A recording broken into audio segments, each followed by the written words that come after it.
Former Obama advisor David Axelrod had a leopards ate my face moment when he saw an unconscious homeless man in Chicago. He sent out a tweet about the whole ordeal, which we'll get into in a moment, but what David Axelrod really saw was his own party's future. Axelrod was taking a little stroll past the Art Institute of Chicago when he saw a homeless man seemingly passed out on the steps. Now, Chicago's in the middle of a heat emergency. It apparently felt like 107 degrees that day. He said he asked the museum security guard about the man and was told that the security guard tried 3 different times to wake the man and move him into the shade, but the man refused. So Axelrod decided to call 911. The 911 operator reportedly asked him, well, is he asking for help? To which Axelrod said, no, he's not.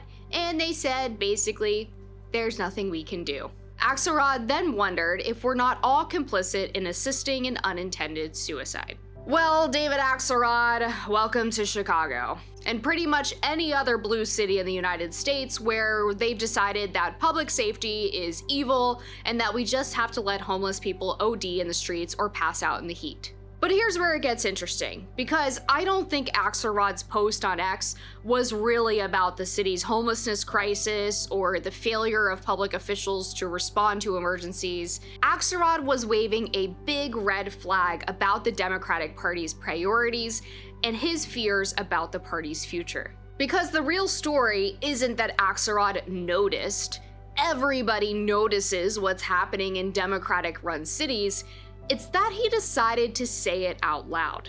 Axelrod's not some random online shitposter who just likes to complain online. He is one of the party's most important strategists in the past 2 or 3 decades. So when people like Axelrod and Rahm Emanuel start talking about blue city dysfunction, they're not just openly complaining, they're sending a signal. At this point in the midterm cycle, the Democratic establishment knows that they have a big problem. They see the socialist progressive left racking up primary victories in places like New York, and now even in Colorado. They are terrified about what that means for the 2028 presidential. They know that defund the police, open borders, tent cities, trans for everyone are not winning policies nationwide. Transgender for everyone. But this is a classic example of reaping what you sow. Axelrod, Emanuel, maybe we can throw Gretchen Whitmer in there too, are acting like they're the voices of reason in the Democratic Party. But in a lot of ways, they're actually the architects of this moment. For years, they were happy to use the progressive left as a shield.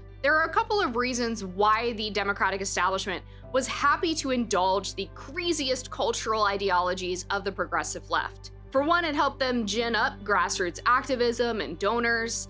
But more importantly, it served as a useful distraction from the fact that the Democratic establishment, much like the Republican establishment, spent years overseeing the economic decline of America. If they can get people talking about how Republicans are stripping away trans and women's rights or being cruel to immigrants, well, that's a really great way to get people to turn their eyes from the real economic malaise that's settled over this country that's leading to revolutionary politics. They spent as long as possible avoiding the fact that they had no answer for the real economic dissatisfaction that is driving young voters to be radical in the first place. It was easy enough for them to institute all of this cultural craziness because they basically controlled all of the institutions.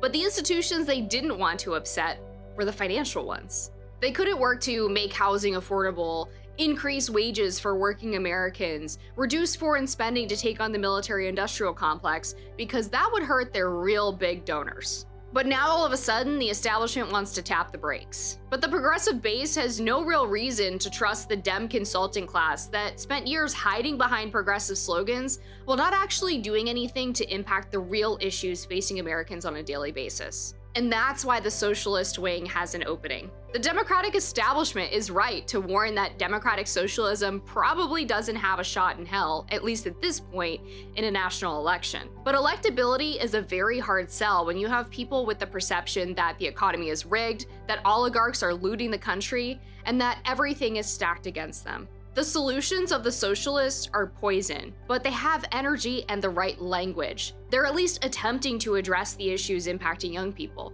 That's why it's not at all crazy for Vice President J.D. Vance to say that he thinks Alexandria Ocasio-Cortez will be the Democratic frontrunner in 2028. She's charismatic, media savvy, economically populist, and beloved by the Democratic base. But let's be real. The country is not a random coffee shop in Brooklyn.